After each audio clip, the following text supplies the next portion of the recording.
할렐루야. 우리 교회 계신 분 인사드리겠습니다. 벌써 반년이 지나갔습니다. 네, 이제 새롭게 또 반년을 사셔야 되는데 하나님의 은혜가 여러분의 가정과 삶과 또 모든 일에 함께 하시기를 축복합니다.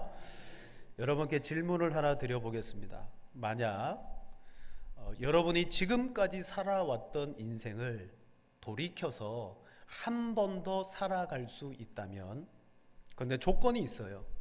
지금까지 내가 겪어왔던 환경과 상황들이 그대로 반복되는, 그래서 내가 그 상황과 환경들을 알고 있습니다. 자, 그런 삶을 한 번 더 사실 수 있다면 사시겠습니까? 아유, 대단히 은혜로운, 네, 제가 원했던 대답은 아닌데 예, 은혜 충만하셨어. 저 같으면 못 살 것 같아요. 왜 그러느냐, 우리는, 사람은 아무리 좋은 조건과 환경 속에 있다 할지라도 영락없이 우리는 염려하고 근심할 수밖에 없는, 그래서 어떤 작은 상황을 맞닥뜨리든지 간에 우리는 그 상황 속에서 자, 인생에 대한 또 신앙에 대한 미성숙, 성숙하지 않으므로 끊임없이 걱정하고 근심할 수밖에 없더라라는 사실입니다. 우리의 상황과 조건을 악기에 비유하자면, 아무리 훌륭한 조건과 상황이라는 악기가 주어져도 저같이 음악의 문외한이 그 악기를 가지고 연주하면 좋은 소리가 나오겠습니까? 그러나 아무리 상황과 조건이 안 좋은 악기라 할지라도 정말 연주에 성숙하고 유능한 연주자가 그 악기를 들고 연주할 때는 아름다운 소리가 나오는 거예요. 악기와 상관없는 거죠. 그래서 우리가 다시 인생을 돌이켜서 살고 싶습니까? 라고 말할 때, 아니요, 저는 그렇게 살기는 싫습니다. 왜요? 아직 저는 미성숙하기 때문에. 또다시 과거의 인생을 살 때 걱정하고 염려하고 불안하고 초조하며 살아갈 수밖에 없는 자신을 알기 때문에 저는 그렇게 살고 싶지 않습니다. 사람은 필연적으로 염려하고 근심하는 존재입니다. 그래서 우리 인생에게 자, 염려가 있느냐 없느냐의 문제는 이미 떠나가 버렸어요. 왜? 이미 모든 사람이 염려를 가지고 있어요. 그래서 우리 인생에게 던질 수 있는 질문은 바로 이겁니다. 여러분은 어떤 염려를 하고 계십니까? 어떤 종류의 염려가 내게 있느냐가 문제지, 염려가 없는 사람이 없더라는 사실이죠. 사람은 본능적으로 미래에 대해서 불안함과 두려움을 가지고 있어요. 이거 야, 너 인생 살아갈 때 염려해야 돼, 내가 꼭 가르쳐 주는데 근심하고 걱정하면서 살아? 그렇게 누가 가르쳐 준 적이 없어요. 본능적으로 우리는 염려합니다. 그래서 발달된 게 뭡니까? 미래를 담보해 줄 수 있는 나만의 보장거리들을 준비해 놓는 거예요. 그래서 보험이라는 것도 만들어졌잖아요. 자, 성도는 하나님의 백성이며 하나님이 기르시는 양이고 하나님의 자녀입니다. 성경은 이 하나님의 백성들을 향하여 이렇게 명령합니다. 한번 따라해 보겠습니다. 아무것도 염려하지 마라.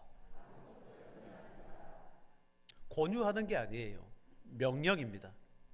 그런데 이 명령과 말씀을 믿음으로 가지고 있는 사람은 이걸 어떻게 쓸 수 있느냐? 여러분, 백지수표 있죠? 아무것도 쓰여 있지 않는, 그래서 거기에다가 동그라미를 몇 개를 쳐도 상관없는 백지수표. 하나님 앞에 기도하며 삶을 살아갈 때 여러분, 하나님께 마치 내가 백지수표를 받은 것 같아요. 아무것도 염려하지 말고 다만 모든 일에 감사함으로 기도와 간구로 나아가라. 그리하면 하나님께서 그리스도 예수 안에서 평강을 너희에게 주시리라 라고 말씀하셨어요. 즉, 우리 인생에 이만큼 중요한 약속이 어디 있습니까? 우리는 이 말씀을 통하여서 그래, 나는 염려하지 않고 기도할 수 있구나, 그걸 배우게 됩니다. 그래서 이 본문의 말씀은 크게 두 종류의 인생을 보여줍니다. 염려만 하고 기도하지 않는 사람이 있고, 기도함으로 말미암아 염려하지 않는 사람이 있다는 거예요. 염려하는 사람은 기도하지 않습니다. 염려만 합니다. 반면 기도하는 사람은 염려하지 않습니다. 하나님이 염려하지 말라 그랬는데, 기도하면 되는데 내가 염려할 게 무슨 이유냐? 하나님께 다 맡겨드리기 때문에. 사랑하는 성도 여러분, 여러분은 기도하심으로 염려하지 않는 성도가 되시기를 축복합니다. 자, 염려에 대한 대표적인 말씀이 오늘 읽었던 본문입니다. 근데 우리가 잘 아는 염려의 본문이 하나 더 있죠. 마태복음 6장 34절. 우리 이 말씀을 같이 한번 읽겠습니다. 그러므로 내일 일을 위하여 염려하지 말라. 내일 일은 내일이 염려할 것이요 그날로 족하니라. 아멘. 자, 이 말씀을 주신 배경을 보게 되어지면 예수님께서 너희는 이렇게 기도하라, 주기도문을 제자들에게 가르쳐 주셨어요. 주기도문이 있고 난 다음에 무엇을 먹을까 마실까 너희는 염려하지 마라. 내일 일을 위하여 너희는 염려하지 마라. 이 말씀을 주셨어요. 왜냐? 글자 그대로예요. 내일은 내가 염려해야 될 게 아니라 그건 내일이 염려해야 될 거야. 그러므로 너희는 염려해서는 안 되라는 겁니다. 1차적으로 주기도문 속에 예수님은 우리에게 신앙 고백적인 기도를 드리게 했습니다. 하늘에 계신 우리 아버지요, 뜻이 하늘에서 이루어진 것처럼 하나님의 뜻이 이 땅에서도 이루어지게 해 주십시오. 그렇게 기도하면서 아버지 하나님을 고백하며 중간에 이렇게 말합니다. 아버지는 우리에게 일용할 양식을 주시는 분입니다. 일용할 양식에 대해서 아버지 하나님이 공급해 주심을 고백하는 신앙의 기도가 여러분 주기도문이에요. 매일의 양식. 하나님은 우리가 매일 일용해야 될 양식에 대해서, 필요에 대해서 아시고 공급해 주신다는 거예요. 그게 주기도문의 내용이고 또 마태복음 6장 34절의 말씀의 요지입니다. 자, 이것을 알기 위해서는 우리가 이스라엘 백성들의 광야 생활을 좀 들여다봐야 됩니다. 이스라엘 백성들은 광야 40년 동안에 하늘에서 내려온 만나라는 음식을 먹고 살았습니다. 만나는 하나님께서 자기 백성들에게 그래, 그저 하나님인 나만 믿으면 너희의 먹고 쓰고 사는 것은 걱정이 없어. 즉 하나님만 믿으라는 교훈이 바로 만나입니다. 이 백성들이 광야 생활을 할 때 하늘에서 내리는 이 만나를 어떻게 거두어 드려야 되는지 모세를 통하여 지침을 주셨어요. 만나는 하루에 한 오멜씩 거두어 드리게 되어 있고, 그리고 그 거둬들인 만나는 그날에 다 먹어야 됐었어요. 하나님은 그날 먹은 것만 거두고 다음 날 먹을 것은 거두지 마라. 딱 그날 분량만 거두라. 그리고 그날 것은 그날에 다 먹어라. 근데 이스라엘 백성들이 처음에 어떻게 했습니까? 하나님이 그날 먹을 것만 거두고 그날 다 먹으라 그랬는데 백성들이 많이 거두기도 하고 또 거둔 것을 다음 날까지 남겨두기도 했어요. 왜요? 내일이 걱정되니까. 오늘 만나가 내렸는데 내일도 이게 내릴까? 아니야. 내일을 위해서 내가 더 거둬들이고 보관해야 되겠다. 얼마나 지혜로워요. 자, 그런데 그렇게 보관했더니 어떻게 됐습니까? 자, 우리 출애굽기 16장 19절 20절 같이 읽겠습니다. 모세가 그들에게 이르기를 아무든지 아침까지 그것을 남겨두지 말라 하였으나 그들이 모세에게 순종하지 아니하고 더러는 아침까지 두었더니 벌레가 생기고 냄새가 난지라 모세가 그들에게 노하니라. 아멘. 냉장고가 없어서 보관이 잘못됐습니까? 김치 냉장고가 있었으면, 자, 오늘 많이 거두어 드리고 김치 냉장고에 딱 보관하면 다음 날 벌레가 생겼을까요? 안 생겼을까요? 성경대로 하면 생겼습니다. 생겼습니다. 하나님은 그날 받은 것은 그날 다 먹으라고 딱 못을 박았어요. 결코 내일 먹을 것 때문에 저장해 놓거나 미리 다음 날 것을 준비해 가지고 두지 마라. 근데 하나님 말씀 안 듣고 그렇게 둔 모든 것들은요 벌레 먹고 썩어 버리고 말았어요. 한 오멜이라는 것은 그냥 그 사람 한 사람이 그 하루에 충분히 먹을 수 있는 분량입니다. 근데 잘 생각해 보면 내가 거두어 들였으면 그거 누구 거예요? 안 해보셨구나. 길 가다 돈 1,000원 주웠어요. 경찰서 갖다 주긴 해야 되겠지만 주웠으니까 누구 거예요? 내 거죠. 오멜은 자기가 거두어 들였으면 그 사람 거예요. 그 사람이 어떻게 이것을 처리하고 먹고 하든지는 그 사람에게 맡겨준 거예요. 우리 한국 사람들은 지금은 풍성하죠. 근데 저도 경험해봤고 여기 계신 분들은 태반은 다 경험해 보았을 거예요. 참 먹고 살기 힘들었던 시절에 껌이 하나 생기면 자글자글 씹다가 하루 종일 씹다가 벽에다가 탁 붙여놓고 아침에 눈 딱 뜨면 그냥 이렇게 하고 손 뻗어갖고 씹고 또 자글자글 씹다가 둘째 날도 붙여놓고 그래서 셋째 날에 동생 놈이 딱 먹고 껌이 시커매질 때까지 여러분 먹지 않았습니까? 왜 그랬습니까? 껌 하나도 야 요거 내일 씹어야지 그러면서 그 작은 껌 하나 붙여놓고 내일 씹겠다고 준비하는 우리의 준비성, 이게 한국 사람들이에요. 자, 만나는 한 오멜을 거두었어요. 그럼 그거는 내 거예요. 내가 튀겨 먹든 볶아 먹든 어떻게 먹든 전혀 상관이 없어요. 아무도 그걸 타치할 수가 없습니다. 그래서 나는 내 먼 미래를 위해서, 미래가 걱정되니까 그걸 위해서 조금씩 저축해둬도 여러분 누가 관여할 수가 없어요. 근데 어떻게 되었습니까? 그렇지 않아요. 그건 남겨도 안 되고 보관하고 저장해도 안 됩니다. 하나님의 교훈은 딱 이겁니다. 그날 주어진 식량에 만족하고 살아야 된다. 왜냐? 하나님께서는 내일이 되면 내일 것을 또 주시기 때문입니다. 그래서 매일 내리는 이 만나는요, 이스라엘 백성들의 믿음의 시험대였어요. 걱정하지 마. 내일 만나가 내려. 광야 40년 동안에 그들은 반복해서 내리는 만나를 통하여 뭘 배웠습니까? 내일을 책임져 주시고 내일을 돌보아 주시는 하나님을 그들이 믿게 되었습니다. 매일 내리는 이 믿음의 시험대를 그들이 여러분 잘 감당했습니다.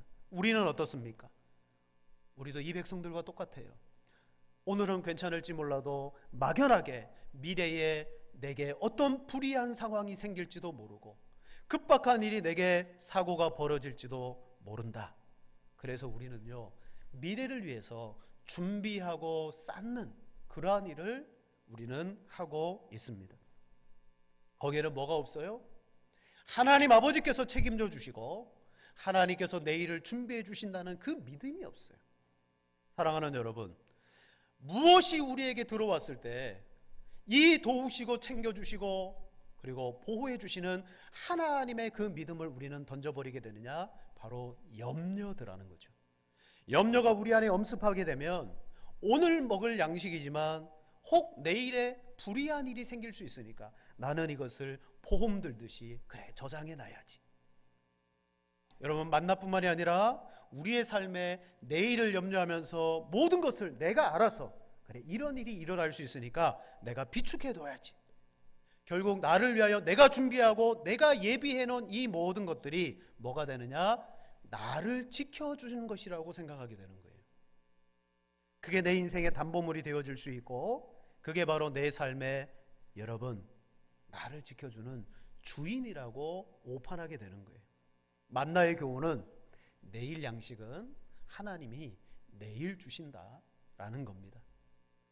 여러분, 마태복음 6장 34절 말씀도 그와 맥을 같이 합니다. 왜 내일을 염려하느냐? 내일은 너희의 아버지께서 너희에게 필요한 것을 공급하여 주실 것이다. 그런데 만나를 거두어 드리는 규정에 있어서 한 가지 예외 규정이 있어요. 첫째 날부터 여섯째 날까지는 매일 나가서 거둡니다. 근데 일곱째 날 안식일에는 만나가 내립니까? 안 내립니까? 안 내립니다. 6일째까지만 만나가 딱 내리고요. 7일째는 만나가 안 내려요. 그래서 하나님이 말합니다. 너희는 6일째 나아가서 이틀분을 거두어라. 왜냐? 내일은 거룩한 안식일이니 너희가 일하지 말고 하나님을 예배하고 섬기는 일로 쉬어라. 그러니까 만나도 거두러 나가지 말라는 거예요. 그날에는 만나가 안 내립니다. 근데 이스라엘 백성들이 어떻게 합니까? 7일째도 만나를 거두러 나갔어요. 첫 번째 안식일 때. 6일째 2배의 분량을 거두어야 되는데 거두어 드리지 않고 보니까 그날만 딱 먹고 끝난 거예요. 내일 먹을 게 없어요. 그들은 첫 번째 안식일 날 드디어 알게 되어서 아하, 만나는 매일 내리지만 7일째는 내리지 않는구나. 여러분, 신자가, 성도인 우리가 믿지 않는 저 세상 사람들에게 저 사람은 하나님 믿는 사람이야, 저 사람은 신앙생활하는 사람이야, 예수 믿는 사람이야를 가장 잘 보여주는 표지가 뭐냐면 우리가 주의를 지키는 겁니다. 주의를 지키는 거예요. 사업하는 거 문 닫습니다. 오늘은 주일입니다. 쉽니다. 직장도 주일에는 나가지 않습니다. 원칙적으로. 자, 믿음의 성도의 표지가 안식일, 곧 주일을 지키는 거예요. 그리고 그날은 하나님 앞에 예배하는 날입니다. 여러분, 세상 사람들은요, 쉴 땐 쉬겠지만 주일 개념 없습니다. 자기가 필요하고 돈 필요하면 다 일하고 사업하고 전혀 쉬지 않습니다. 왜? 염려되니까. 미래에 대한 염려가 있으니까 주일에도 일해야 되고 공부해야 되고. 그런데 하나님은 너희는 6일째 내가 2배로 줄 테니까 7일째는 일하지 말아라. 근데 어리석게도 7일째 만나를 거두러 나간 백성들이 있었어요. 그들이 실패했죠. 그리고 두 번째 안식일부터는 철저하게 알게 되었어요. 6일째 2배를 거두어야 된다. 사랑하는 여러분, 안식일날 하나님이 만나를 내려주지 않고 전날에 먹었던 것을 같이 먹게 하시는 이 일은 뭡니까? 하나님은 안식 곧 주일을 지킴으로 말미암아 오늘 우리에게 하나님의 은혜를 경험하게 하는 거예요. 내가 일하지 않았음에도 불구하고, 내가 노동하고 수고하지 않았음에도 불구하고 하나님은 우리의 것을 책임져 주신다는 믿음인 거예요. 그게 일주일부터 안식일까지 여러분 이어지는 겁니다. 그런데 솔직히 말씀드리면 오늘 이 자리가 내가 일하지 않고 내가 공부하지 않고 내가 나를 위해서 내일을 오늘 준비하지 않고 내가 예배하고 쉬어도 하나님 책임져 주신다는 믿음으로 우리는 예배드리기보다는 예배드리는 이 자리에 앉아서 걱정해요. 내일 모레 시험인데 내가 오늘 시험 공부 안 하면 어떻게 되지? 그 걱정하고 있고요. 가게 문 닫고 왔는데 이 불경기에 주일에 가게를 쉬면 어떻게 되지? 그러면서 가게 걱정하고 있고요. 여러분, 솔직히 우리 편안하게 앉아서 예배 드리는 것 같지만 여러분 속에 염려가 주장하고 있지 않습니까? 근심이 주장하고 있지 않습니까? 그렇다면 나는 진정한 안식을 누리지 못하는 거예요. 하나님 아버지의 모든 걸 기도함으로 하나님께 맡기라는 말씀과 내일을 걱정하지 말아라, 내일은 하나님께서 책임져 주신다는 그런 돌보시는 하나님에 대한 믿음이 우리 안에 부족하다는 거죠. 사랑하는 성도 여러분, 빌립보서 말씀은 왜 우리가 염려하지 말아야 되느냐 이렇게 말합니다. 기도할 수 있기 때문이 아니냐. 너희가 기도할 수 있기 때문에 염려하지 말아야 된다라는 걸 가르쳐줘요. 마태복음 말씀은 먹고 마시고 입는 일은 너희가 걱정하고 너희가 챙기는 것이 아니라 하늘 아버지께서 주시는 것이기 때문에 내일을 위해서 염려할 필요가 없다는 걸 가르쳐 줍니다. 그래서 빌립보서와 마태복음은 신자인 우리에게 뭘 요구합니까? 염려가 없어야 된다. 오늘 이 말씀을 듣는 이 시간 하나님의 성령께서 여러분의 마음에 염려를 여러분 몰아내시기를 축복합니다. 기도할 수 있기 때문에 내일의 것에 대해서 반드시 책임지시는 하나님이 계시기 때문에 염려하지 말아야 돼요. 마태복음에서 염려는 하늘 아버지께서 먹이시기 때문입니다. 아버지가 책임지고 아버지가 먹이는데 내가 왜 근심하냐? 자, 마가복음 말씀해 보면 한 부자가 예수님께 제가 영생을 얻으려면 어떻게 해야 될까요? 라고 찾아오죠. 그때 예수님은 율법을 들어 이렇게 해라. 저는 어려서부터 그걸 다 지켰습니다. 그러냐? 그러나 내게 한 가지 부족한 것이 있으니 내 재물을 다 팔아 가난한 자들에게 나누어 주고 나를 쫓으라. 그리하면 내게 좋은 것이 있으리라. 여러분, 영생을 얻는 것은요, 오해하지 마세요. 내 재산을 팔아 가난한 자들에게 다 나누어 주거나 내가 가난하게 되면 영생을 얻는 게 아닙니다. 요건 요 부자에게 주시는 말씀이에요. 즉 부자의 걸림돌이 뭐냐? 자기가 쌓아놓은 재산이요 부였어요. 그래서 예수님은 너의 그 재산과 부를 다 나누어 주고 나를 쫓아라 그랬어요. 근데 결론적으로 부자는 어떻게 갔어요? 재물이 많음으로 근심하며 갔더라 라고 말했습니다. 사랑하는 여러분, 재산이 많고 적음의 문제가 아닙니다. 이 부자가 걸려 넘어진 것은요, 자기의 모든 인생을 하나님께 맡기지 못했다. 맡김의 문제였어요. 이 많은 재산을 어떻게 하나님께 맡기지? 내 삶을 어떻게 하나님께 맡겨드리지? 부자는 맡기지 못했기 때문에 근심하며 돌아갔습니다. 여러분, 오늘 예배드리면서 내 마음속에 근심이 일어나고 걱정이 생기고 염려가 일어나는 것은 무슨 문제냐? 맡김의 문제들하는 거예요. 예배드리러 나왔는데도 불구하고 내가 내 염려를 내가 가지고 있잖아요. 하나님께 맡기십시오. 부자는 하나님께 맡기지 못해서 근심했습니다. 염려는 모든 사람에게 있습니다만 염려하지 않는 비책은 다른 데 있지 않습니다. 바로 맡김에 있습니다. 성도인 우리가 염려해야 될 만한 상황이라 할지라도 여호와 하나님께 아뢰므로, 빌립보서 말씀에 의하면 하나님께 아뢰므로 맡기게 되고, 먹고 마시고 입고 쓸 우리의 필요가 있다 할지라도 하늘아버지께서 우리의 먹이실 것을 믿음으로 맡기는 거예요. 맡기는 사람은 염려하지 않게 됩니다. 근데 부자는 이 맡기는 것이 불가능했어요. 그래서 스스로 염려를 떠안은 채 주님을 떠나가고 말았어요. 여러분, 이 어리석은 부자와 같이 오늘도 우리는 영생을 누리고자 이 자리에 왔습니다. 그런데 이 자리에 와서 다시 염려를 가지고 돌아간다면 어리석은 부자와 같은 모습입니다. 왜 그냥 염려를 가지고 돌아갑니까? 이 예배에 나왔거들랑 하나님이 책임져 주신다. 하나님께 기도하면 맡겨주신다. 맡아주신다. 맡기고 돌아가셔야 될 줄로 믿습니다. 하나님은 여러분의 모든 염려와 근심 맡아주십니다. 그렇다면 자, 하나님이 내 염려와 근심을 맡아주시면 염려 근심 대신에 우리가 할 수 있는 것이 뭡니까? 그건 바로 감사예요. 오늘 빌립보서 말씀에 아무것도 염려하지 말고 오직 감사함으로, 염려하지 마, 대신 감사함으로 너희 구할 것을 하나님께 아뢰어 라고 말씀해 주고 있어요. 염려하지 않는 것은 당연한 거고, 염려하지 않게 되어지는 순간부터 우리는 하나님께 감사함으로 맡기는 거예요. 여러분, 세상 사람들 가운데 살아갈 때 실은 뭔가 내가 혜택을 받았으면 보답해 주는 것이 사람들의 방식이에요. 특히 한국 사람들은 누구한테 식사 대접을 딱 받았어요. 그럼 식사 딱 마치고 이 딱 쑤시면서 잘 먹었습니다. 그러면서 한마디 딱 거들죠. 다음에 뭐 하겠다? 안 들립니다. 예, 맞습니다. 커피는 내가 살게. 또는 다음에 내가 밥 한번 낼게. 그거는 내가 받은 혜택에 대한 보답이에요. 여러분, 우리는 하나님께 은혜를 받았습니다.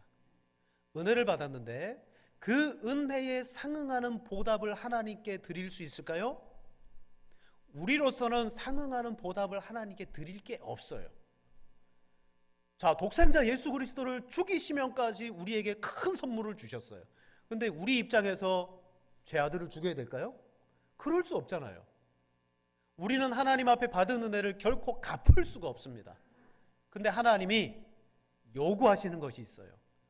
갚을 길이 없는 우리에게 너희는 감사만 해라. 감사를 요구하시더라는 거예요. 감사해야 될 이유가 여기 있어요. 그건 하나님이 우리에게 명령한 거예요.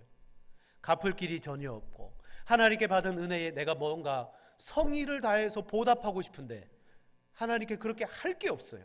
그때 하나님이 감사함으로 나아가라 라고 말씀하고 계십니다.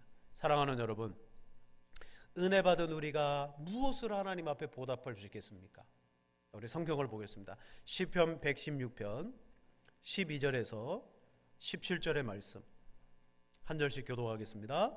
내게 주신 모든 은혜를 내가 여호와께 무엇으로 보답할까? 여호와의 모든 백성 앞에서 나는 나의 서원을 여호와께 갚으리로다.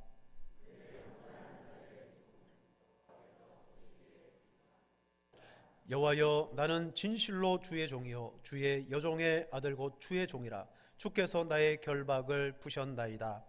내가 주께 감사제를 드리고 여호와의 이름을 부르리이다. 아멘. 시편 기자가 결박에서 풀림을 얻었어요. 하나님의 큰 은혜를 경험했어요. 그가 고백하죠. 내게 주신 은혜를 내가 여호와께 무엇으로 보답할까? 이 고백은요, 그래 나는 이런 걸로 보답할 수 있겠구나, 그게 아니에요. 보답할 길이 없다는 거예요. 그래서 그가 할 수 있는 것이 뭐예요? 내가 구원의 잔을 들고 여호와의 이름을 부르자. 여호와의 백성들 앞에서 내 소원한 것을 갚자. 그러면서 저 뒤에 가면 내가 주께 감사제를 드리자라고 말합니다. 감사를 드리자라고 말했어요. 우리가 결코 이제 염려하지 않아야 될 이유를 말씀드립니다. 기도할 수 있잖아요. 내일의 것에 대해서는 하나님이 공급하시고 분명히 필요를 채워주신다는 아버지의 돌보심이 있기 때문에 우리는 염려하지 않아도 되는 거예요. 그걸 한 단어로 이렇게 말합니다. 맡김. 하나님께 맡겼기 때문에 염려하지 않으셔야 되는 거예요. 그러면 하나님께 맡긴 사람은 뭘 할 수 있습니까? 은혜 받은 것에 대한 상응한 보답 드릴 게 없어서 하나님은 우리에게 감사하라, 감사를 명령하십니다. 말씀을 마치겠습니다. 이 땅을 살아가는 사람들은 불신자인 이방인들과 신자인 우리들이 있습니다. 그런데 마태복음 6장 30절 이하의 말씀에 보면 무엇을 먹을까, 무엇을 마실까, 무엇을 입을까는 이방인들이 구하는 것이다. 분명히 그렇게 말해요. 왜 이방인들은 먹고 마시고 입는 걸 구할까요? 그들은요, 하나님 아버지를 모를 뿐만 아니라 인생의 결과를 모르기 때문이에요. 인생의 결과를 몰라요. 그래서 그들은 인생의 과정 속에서 자기 인생이 미래에 어떻게 될지 모르니까, 결과를 모르니까 오늘 염려하고 근심하고 걱정할 수밖에 없어요. 결과를 모르면 불안하고 염려합니다. 자, 병원에 검진을 받았어요. 몸에 이상이 있어서 검진받고 의사 선생님을 만나서 결과를 통보받기 전까지 불안해요. 근데 의사가 딱 말합니다. 에이, 이거 아무것도 아니에요. 그 말을 듣는 순간 아무것도 아닌 게 되는 거예요. 결과를 아는 순간 아무것도 아닌 게 되는 거예요. 여러분, 우리 믿음의 성도들의 결과는 뭡니까? 로마서 8장 28절입니다. 같이 읽겠습니다. 우리가 알거니와 하나님을 사랑하는 자 곧 그의 뜻대로 부르심을 입은 자들에게는 모든 것이 합력하여 선을 이루느니라. 아멘. 불행도 있을 수 있고 아픔도 있을 수 있고 내가 원하는 좋은 것이 내 삶에 없다 할지라도 하나님을 사랑하는 자 곧 그의 뜻대로 부르심을 입은 자들에게는 이런 모든 것이 합력되어져서 무엇을 이룬다고요? 선. 결과는 선입니다. 선을 이룹니다. 그래서 우리는 결과를 알기 때문에 걱정하지 않아요. 이제 앞으로 세상은 주님 말씀하신 것처럼 난리와 난리, 전쟁과 전쟁, 이 나라와 저 민족 간의 싸움, 기근과 재난과 이 모든 엄청난 사건들이 이 세상 속에 이제 일어날 겁니다. 그때 불신자인 이방인들은 결과를 모르기 때문에 그 난리의 소문이 들릴 때마다 불안하고 걱정하고 염려할 겁니다. 그러나 결과를 아는 오늘 우리들은요, 어떨까요? 주 예수여 속히 오시옵소서. 주님 오실 날이 가까이 오는군요. 결과를 알기 때문에요, 찬양하고 감사하는 거예요. 한 목사님이 콩팥에 돌이 생겼답니다. 신장결석이죠. 신장에 돌이 생기면 이게 얼마나 아픈지 좀 과장을 조금 더 보태면 우리 산모가 아이를 낳을 때보다 조금 더 아프다 그래요. 너무 아플 때는 아주 강한 진통제인 몰핀 있죠. 몰핀을 놔도 아프대요. 이 목사님이 신장 결석 때문에 병원에 찾아갔어요. 너무 아파서 떼굴떼굴 구는 거예요. 그때 의사가 목사님에게 이렇게 말했어요. 목사님, 너무 걱정하지 마세요. 이것 때문에 죽지 않습니다. 너무 걱정하지 마세요. 이것 때문에 죽지 않습니다. 근데 목사님이 다른 것도 아니에요. 뭐 의사가 와서 처치를 해준 것도 아니고 수술을 해준 것도 아니고 정말 죽을 정도로 아팠는데 그때 의사 죽지 않는다는 한마디를 딱 듣는 순간 그동안의 고통이 주는 아픔과 불안감이 싹 사라지면서 그렇게 아픈데도 잠이 오더래요. 그렇게 아픈데도 자게 되더래요. 뭡니까? 결과를 아는 순간 지금 현재의 고통이 아무것도 아니더라. 여러분, 우리는 그런 사람입니다. 그런 성도입니다. 여러분, 이 자리에 복된 예배 자리인데 우리의 모든 돌봄과 기도를 들으시는 하나님께 맡기시고 결코 염려를 부자처럼 근심하며 가지고 돌아가는 어리석음이 없는 여러분 되시기를 축원을 드립니다. 하나님이 돌보시고 결과를 알잖아요. 여러분, 감사할 것밖에 우리에게 없는 줄로 믿습니다.